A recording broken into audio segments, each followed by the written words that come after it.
In every village, in every old neighborhood, there's a house with a story no one wants you to know. Some of these stories are whispered quietly, and some are buried in silence. Tonight, I'm going to tell you what happened to me personally. A story I never believed until I found myself living it. What you're about to hear is not fiction. This is The Last Night in the Family House. I'm Sammy, 32 years old, and I swear that everything I'm about to tell you is true, even if it sounds like it was taken straight out of a movie. I was never the type to believe in ghost stories, and I used to laugh whenever someone talked about haunted houses. But that was before I returned to my family's house in the village, before I discovered that the home I grew up in hid a secret I wish I had never uncovered. 2 years ago, after my father's death, my mother stayed in the house alone. From time to time, she would tell me she heard footsteps in the hallway at night or saw a shadow moving near her bedroom door. I explained it away as loneliness or maybe bad lighting. But 3 months ago, her condition suddenly worsened, and she insisted that I return from the city to live with her for a while. I arrived in the village at sunset.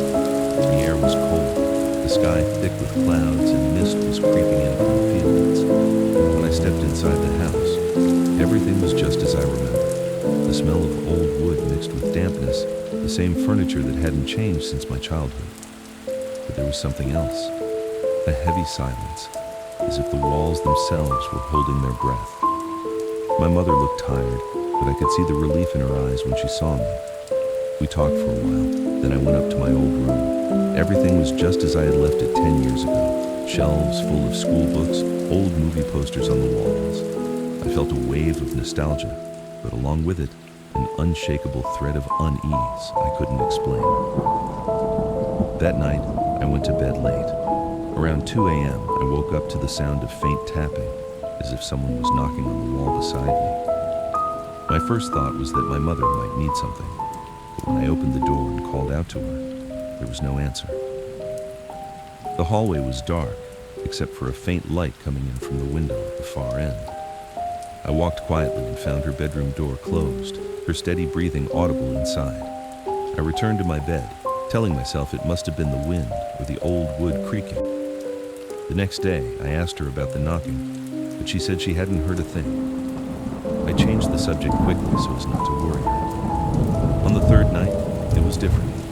I was reading a book in bed when I heard slow, deliberate footsteps in the hallway. They grew closer to my door, and then stopped. No one knocked. I waited, my heart pounding hard. Suddenly, I heard a whisper, unclear, but close. So close it felt like someone had said my name right beside my ear. My blood froze. That's when things took a turn I could no longer ignore.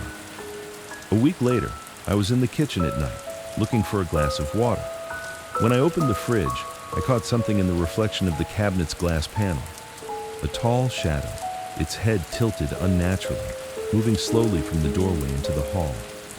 I spun around instantly, but there was no one there. The next day, I found my mother sitting in the living room, staring at the floor. In a low voice, she said, "Sam, you've seen it, haven't you?" I didn't answer, but my silence was all she needed. She told me she'd been seeing the same shadow for months, and that sometimes at night it would stand in her doorway, looking in. She had tried to ignore it to keep from breaking down, but now, with me here, the shadow seemed to have grown bolder. It was a cold night, the wind whistling through the windows. It was nearing 3 a.m., and my mother was asleep. I was in my room, jotting down notes about the noises and shadows I'd witnessed, as if writing them down would make them less terrifying. Suddenly, the lights went out. Power cuts weren't unusual in the village, but what worried me was how still the air was. No storm, no rain to explain it. I reached for my phone to use as a flashlight, but before I could turn it on, I heard those same footsteps I knew so well. Slow, heavy, coming down the hallway. My heart pounded painfully, as if my body was warning me not to move. But I stood up and slowly opened the door. The hallway was drowned in darkness except for a pale light coming through the window at the far end. And in that light, I saw it. A tall, unnaturally thin figure with pale gray skin and no clear facial features except for deep-set eyes that glinted faintly in the light. Its head was tilted slightly, like it was studying me the way a predator studies prey. I froze, unable to speak or move. Then it began to walk toward me, step by step. The strange thing was, this time, its footsteps made no sound, as if the floor couldn't.